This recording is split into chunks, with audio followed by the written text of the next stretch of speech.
Good afternoon, ma'am. Good afternoon, classmate. My name is Aaron Pajarito. How to become a banquet manager? If you aspire to work in a food service industry but prefer a job that is more elite in a nature, perhaps a career as a banquet manager is a right for you, like a food service manager or a restaurant manager.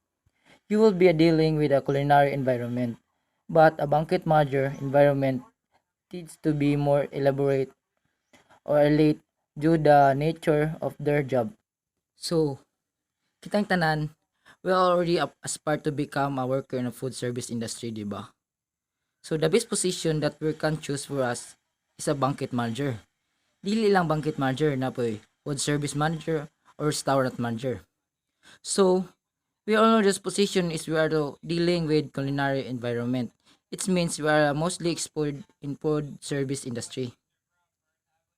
Pero dili ni siya basta-basta na trabaho ang banquet manager. Kailangan po natog malawak na kaisipan o idea para sa posisyon para mahimo tag banquet manager.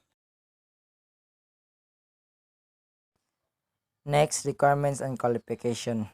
The requirements of a banquet manager are that someone be skills in culinary arts and have a good background in food service, as well as a strong desire and ability to help others and give them pleasant experience.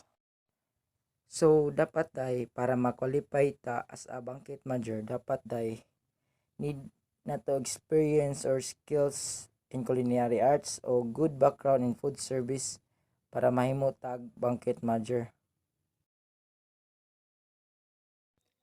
And next, typical education. Number 1, get a degree in food service. So, dapat mukuha tag degree in food service para mahimo tag banquet manager. Number 2, gain experience in food preparation. So, dapat po natin mga experience aning food preparation para mahimo tag banquet manager. And number 3, network with people in the banquet service business.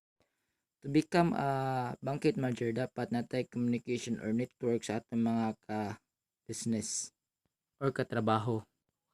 And 4, build a portfolio or list of place you have to work and list the place you have to cater for of any.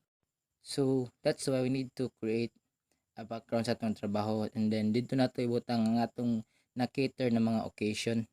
And then number 5, put in application with large event. To dapat po ibutang po nato sa atong application or sa atong profile ang pinakadako nga event ang atong na-cater para good background to become a banquet manager.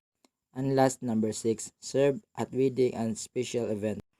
To become a banquet manager, dapat po natin mga experience anin na mga special event para good background sa ato to become a banquet manager in the future. And then, type of banquet service. Banquet service is generally regarded as less elegant than seated service since guests are required to at least go under meals in our own. According to Emily, post-wedding planner, the cost is a typical lower for buffet meal. However, and it often allow for greater number of meal choices for picky attendants. No advances planning required and for buffet service beyond selecting the item to be served and providing the banquet facility with a final number of guests.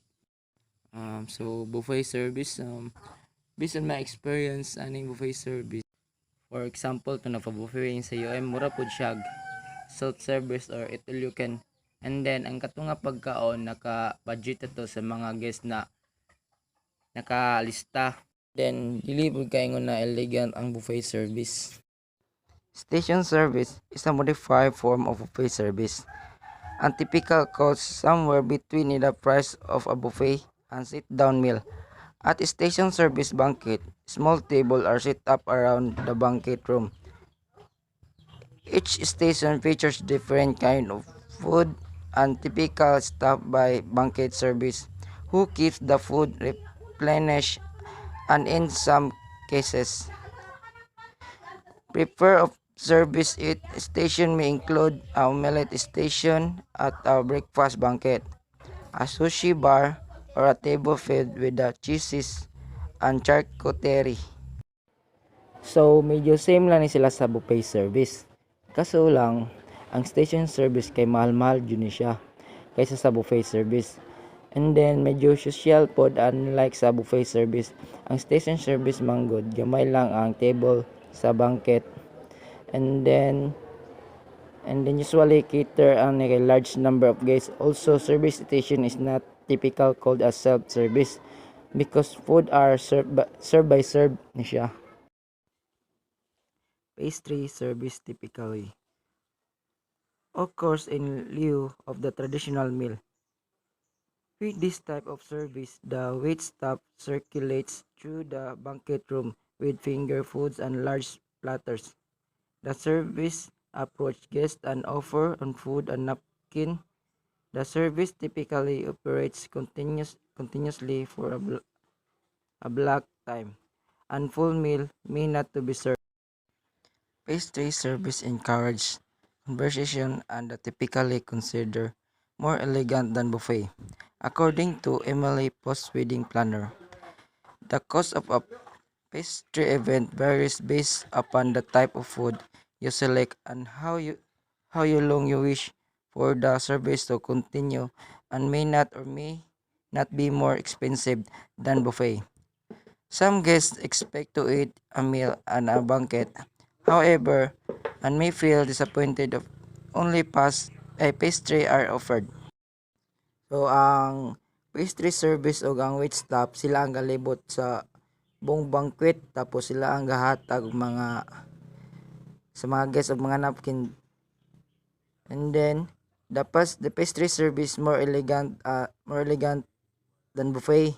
Tapos na po yung mga uban guys na ma-disappointed tungod kay sanayan na sa mga buffet style, and then tungod po sa mga offers sa pastry.